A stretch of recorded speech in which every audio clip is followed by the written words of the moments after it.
He served 2 terms, more than 2 decades as mayor. Ramdam na raw ang epekto ng war on drugs. He's very inspiring. Sumusunod. We will not stop.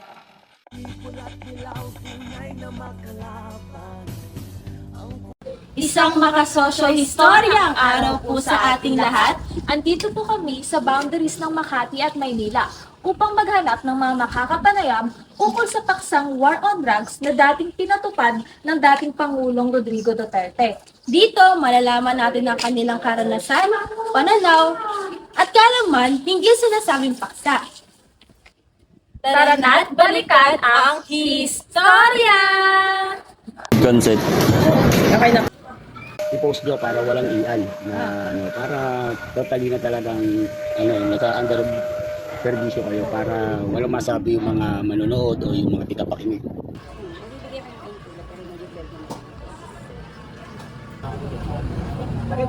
Paano ninyo mailalarawan ang inyong naging pananaw kay dating Pangulong Rodrigo Duterte noong panahon ng eleksyon at ano po ang mga naka-impluwensya rito? Bali, ilalarawan sa parang diktador naman. Kasi dahil against na siya sa mga drugs. Hindi naman actually mali talaga eh. Ang naging mali lang talaga sa ginawa niya is sumobra eh. Parang abuse of power yun. Marami siyang napatay na mga inosensya, ganyan. Which is dapat kasi impact ako. Actually, nakatapak naman dapat sa bayan. Imbita sa presinto, ganyan. Eh, naging abusado yung mga police which is under niya. Kaya yun, yan naging masama siya. Parang ako sa'yo, parang diktador. Ganito yung mga nagawa niya rin. Yung medyo nabawasan yung mga gumagamit ng droga. Paano po yung yung panahon po na hindi pa po siya nakakaupo? Nag-ano pa lang po siya ng mga kung ano po yung ipapagawa niya, i-implement niya po tulad ng war on drugs. Ano po yung parang naramdaman niyo po during that time po? Yun na, malaki pinagbago. Parang na-engage po kayo na Oo. Siyempre yung pag-ano ng mga niya, yung tungkol sa droga, ng mga produkto sa kalikasan, mga gano'n yung kaya ng pagpapatupad ng tukang. Tapos yung mga inaano niya yung mga adik. Hindi naman kasi dapat magiging Pangulo si Marcos nung hindi dahil kay Duterte, ay kay Sara. Nung tumatakbo pa lang siya, yung election pa lang, nakitaan mo yung mga characteristic na mayroon siya.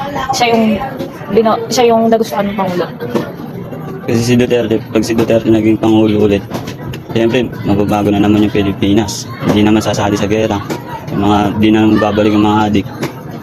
Kaya di rin babalik ang mga dati nagiging sa mga Pilipinas.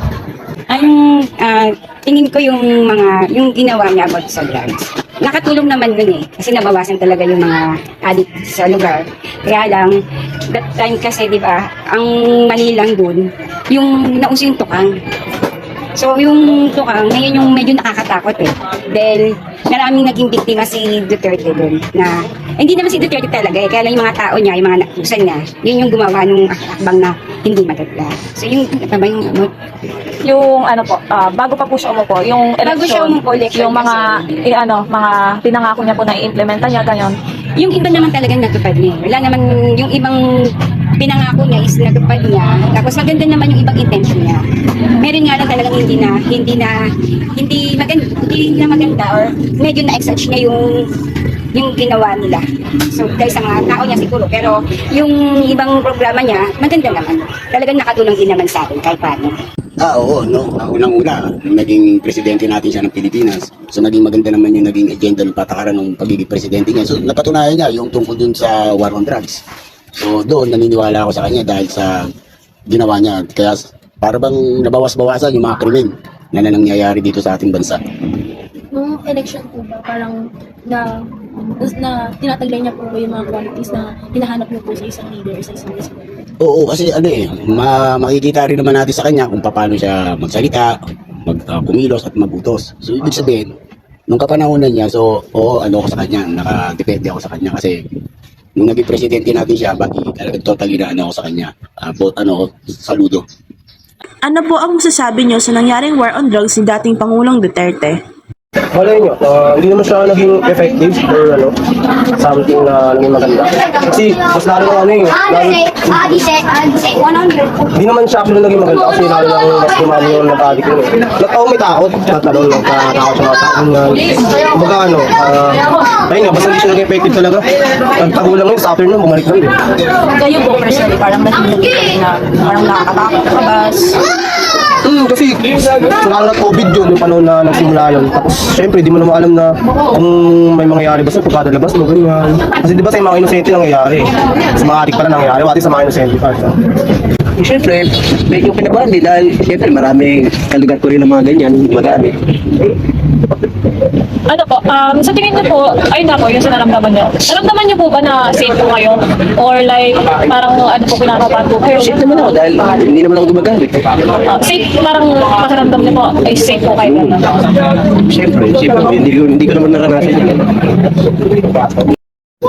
Siyempre, nung naging Pangulo si Duterte, nagtataguan yung mga adik, tataguan yung mga yung mga salot sa lipunan, yung mga nakawan, dapan. Siyempre may takot sila kay Duterte, di gaya ni Marcos na wala silang takot. Kayo po, parang na-feel niyo po ba na safe kayo? Oo, safe naman kami. Pag si Duterte yung siyempre walang maano na dadami yung mga adik, walang magtuturo, ganun. Ayun, yung time na yun nakakatakot talaga kasi talagang yung curfew natin, yung mga ng police, medyo sumobra sila eh. Okay na nilabanan talaga ni Duterte yung sa drugs talaga. Na-control niya yun eh, kaya lang medyo sumobra. Sa ayun po, na-feel niyo po ba na safe kayo? Safe sa mga adik, pero pagdating sa sa kapulisan medyo nakakatakot. Kasi yun eh, maraming nadamay na innocent na pinagkamalan. Safe tayo talagang yung time na yun, safe talaga tayo sa mga adik, sa mga nagda-drugs. Kasi talagang nabawasan sila. Sabi nung tanong nyo naman, oo, kasi yung kapanahunan niya, talagang sagana yung mga gumagawa ng hindi maganda, tsaka yung tao dito, yung maraming krimen na nangyayari. So nung napaupo na si Presidente Duterte na sa kanyang sinabi na doon tungkol din niya sa one-out drugs na uumpisahin niya. So okay naman tungkol din sa nangyayari sa mga one-out drugs na yan. So, nung panahon po na yun, na feel nyo na safe po kayo sa pinapatupad niya po, yung mga ini-implement niya po nung mga panahon na nakaupo po siya? Oo, kasi unang-una, hindi tayo mababayaran ng bad influence kasi may paraisipan na kapag ka gumawa ka ng hindi maganda, lalo na pagka drugs ang papasok sa isip mo, mawawala na yan. Kasi papasok sa isip mo kung anong pwede mangyari sa'yo at kung ano yung mangyayari sa'yo pag pinasok mo yung illegal na droga. Sabi nung Ano yung naramdaman mo noong nahuli si Duterte ng International Criminal Court o ICC? Sagana yung Hindi masaya, syempre, kumbaga may justice nangyari sa lahat ng mga maraming krimen. kumano na sigating adik or mga inosente. Nagka-justice sila eh. Kumbaga yun. Na napakita na kahit pa paano may batas pa rin naman sa Pilipinas na kahit sa 20% may reformer. Sa ano mangyari kay BBM yun? Pero medyo natuwa rin yung mga taong pinapatay niya. Kayo po, sa loob-loob niyo po, ano po yung naramdaman niyo yung nahuli na po si Duterte? Wala naman. Ayos lang. Wala po kayong personal na Siyempre, malulungkot ka rin.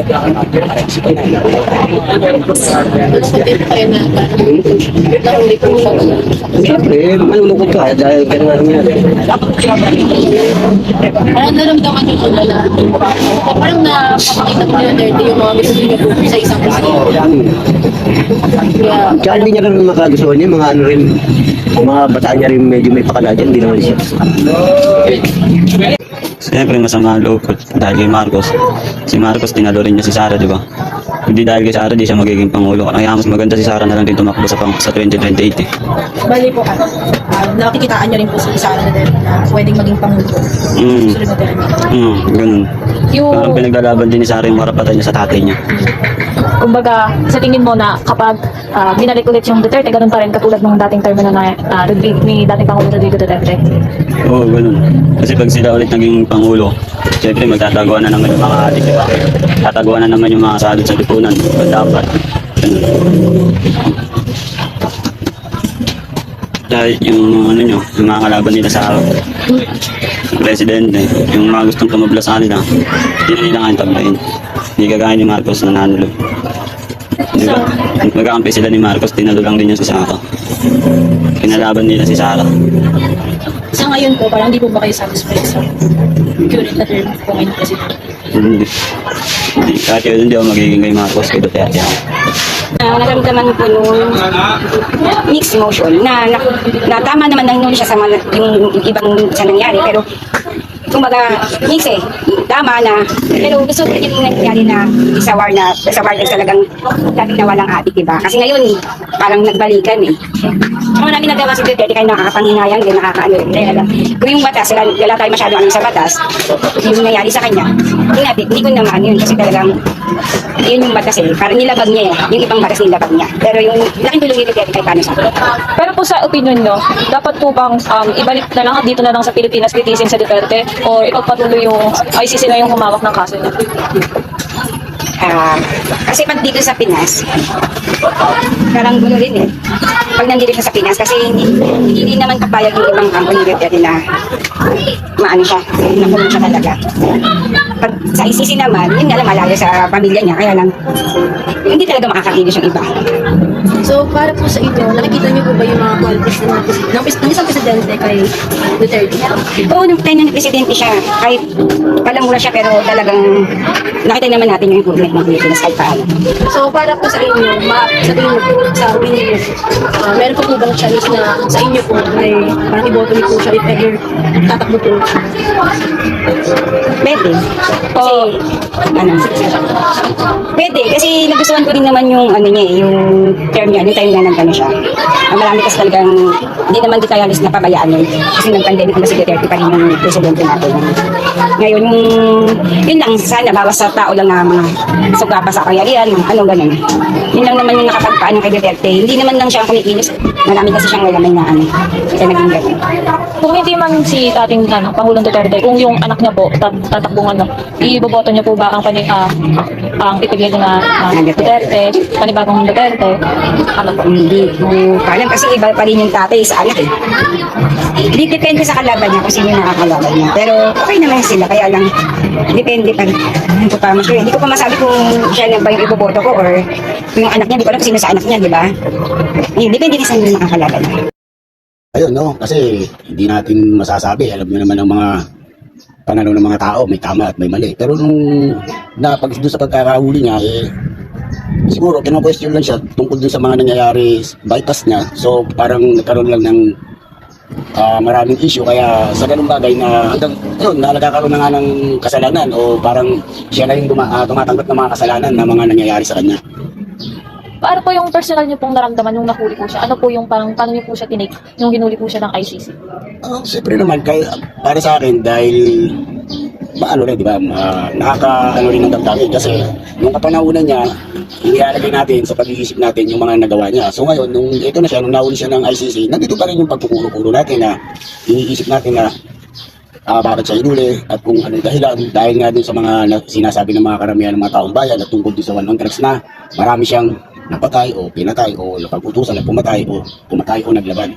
So yun, hanggang ngayon, kuro-kuro pa rin natin. Pero siguro, kung ngayon ang kapalaran niya, nahuli siya ng ICC, siguro panindigan niya na lang kasi pinanindigan naman niya yung mga sinabi niya nung naging presidente siya. So siguro, kaya niya pa rin yung panindigan hanggang sa ngayon.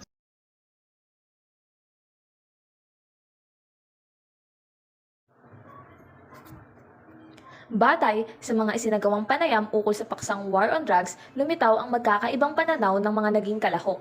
May mga nagpahayag na suporta, may mga tumutol, at mayroon ding nanatiling nasa gitna o mas may balansing pagtingin sa usapin. Kapansin-pansin na ang pananaw ng ilang kalahok ay nakabatay sa antas ng kanilang personal na epekto sa nasabing issue. Ang mga direktang nakasaksi o naapektuhan ng mga pangyayari ay kadalasang nagkakaroon ng mas matibay at mas kritikal na posisyon. Samantalang, ang iba ay nanatiling neutral dahil sa limitadong karanasan o kaalaman ukol sa issue. May ilang umamin na hindi sila lubos na nakasubaybay sa mga pangyayari noong kasagsagan ng programa dahil sa kanilang mga personal na responsibilidad at kalagayan sa buhay. Gayunpaman, binigyang diin din ng mga ilan na ang layunin ng kampanya ay maaaring naging katanggap-tanggap sa simula, ngunit naging problematiko nang lumampas ito sa nararapat na limitasyon at nagresulta sa mga hindi makatarungang epekto. Sa kabuuan, ipinakita ng isinagawang panayam na ang war on drugs ay isang komplikadong usapin at nagbunga ng magkakaibang pananaw mula sa mga mamamayan. Ang pagkakaiba ng pananaw na ito ay nagpapakita na ang epekto ng war on drugs ay nananatiling masilimuot at patuloy